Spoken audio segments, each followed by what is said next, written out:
Parmi les particularités du parc Sélacanthe, c'est ici seulement où on voit la naissance d'une mangrove. Les mangroves sont connues comme étant en écologie des défenseurs, des protecteurs du milieu terrestre. Il y a des endroits qui n'ont pas de mangroves. Mais pour se protéger contre l'élévation du niveau de la mer, le changement climatique en général, ils dépensent beaucoup d'argent pour construire des digues, des enrochements, etc., ce qu'on appelle des solutions dures. Par contre, avec les mangroves, vous plantez une fois, ça marche, c'est pour toujours.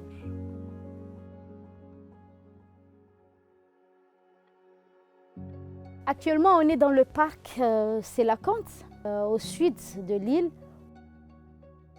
Il y a eu avant des extractions du sable. Et ce qui a changé l'aspect physico-chimique du sol. Du coup, quand on fait des reboisements, il y a beaucoup d'espèces qui ne poussent pas.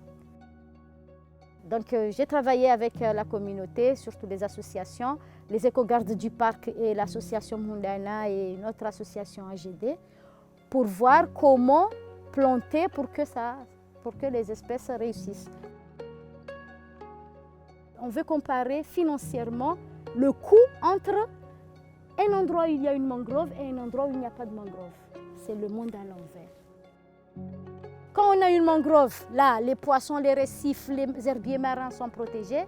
Quand on a une mangrove, la partie terrestre, les cultures, etc., ils sont aussi stables.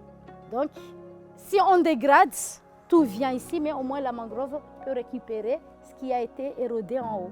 Et la mangrove récupère les vagues, les sables, etc., qui viennent de la mer. Donc, sans mangrove sur les minuscules petites îles, c'est fini.